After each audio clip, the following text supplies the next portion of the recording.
Fayetteville, West Virginia. Christmas Eve, 1945. The Sodder family home went up in flames. By morning, 5 of the 10 children were gone, supposedly consumed by the fire. No bodies, no remains, no clear answers. What began as a house fire turned into a lifelong nightmare of suspicion, cover-ups, and chilling clues that kept surfacing for decades. But the most disturbing part? The children may have never died at all. Welcome to residual fear, where the shadows are never quite empty, and the past never truly stays buried. The Sodder family was, by all accounts, ordinary, hard-working, Italian-American immigrants building a life in the hills of West Virginia. George Sodder ran a successful trucking business.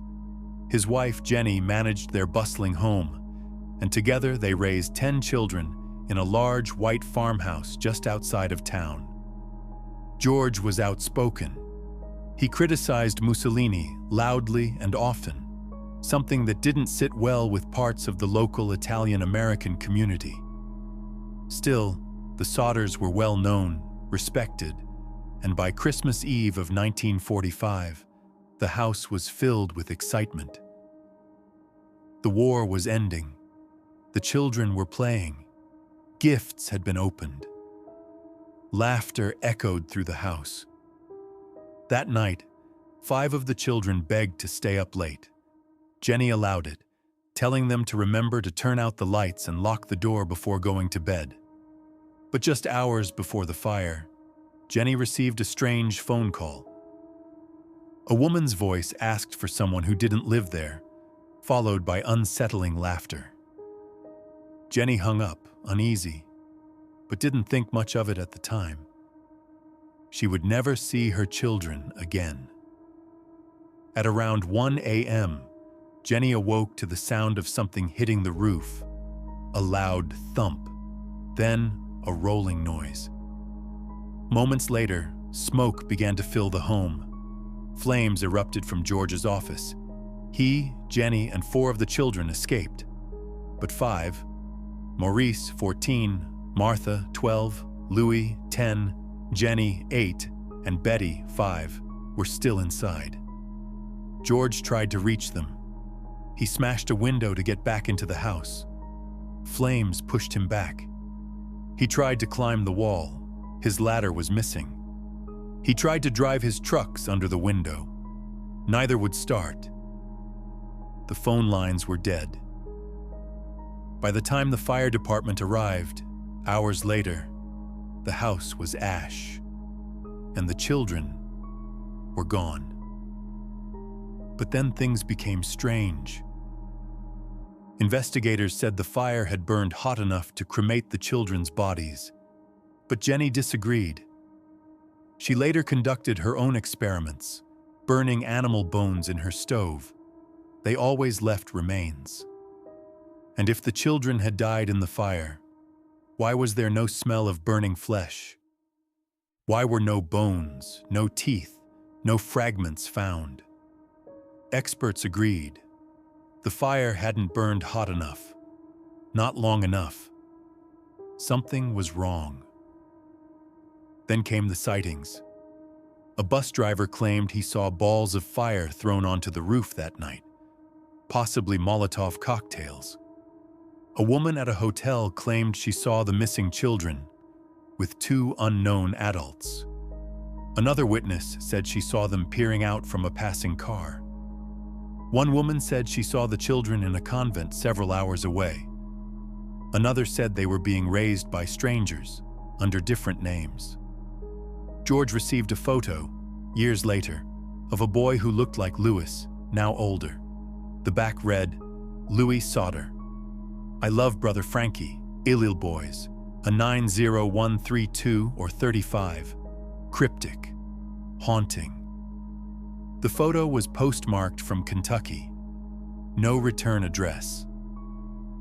George and Jenny hired private detectives. They put up billboards. They offered rewards. They wrote to the FBI, J. Edgar Hoover himself responded, expressing sympathy, but said the case was a local matter unless evidence of kidnapping could be proven. But the official investigation never budged. No reopened case, no answers, only silence. Theories swirled. One claimed the Italian mafia kidnapped the children, either to silence George's political views or as punishment for refusing to pay extortion. Others believed the children were sold, trafficked, and raised under new names. There were whispers that Jenny's cousin, visiting that night, had unlocked the door. And what about the strange phone call earlier that night? A woman's voice asking for someone who didn't live there, followed by laughter. Too many coincidences. Too many questions. A telephone repairman later said the wires had been cut, not burned, deliberately severed. A man was even caught stealing from the property around the time of the fire. He confessed, but authorities dismissed it as unrelated. No blood, no bones, just the scream. As the years passed, George and Jenny never gave up. They turned their grief into obsession. They traveled the country following every lead, every rumor, every strange letter. They built a billboard along Route 16 with the children's photos and a reward. It stayed up for nearly 40 years. In their home, Jenny kept a shrine in the living room. Portraits of the 5 missing children, candles flickering beneath. Neighbors whispered that she never changed out of her black mourning clothes. George died in 1969, Jenny in 1989. Both went to their graves without closure. They never rebuilt the house. Instead, they built a garden, and beside it, a billboard towering for decades, asking the same question. What happened to the Sodder children? To this day, no trace has ever been confirmed, no bodies recovered, no names confessed, just fire, and the haunting echo of 5 missing children who may have watched their family from the shadows.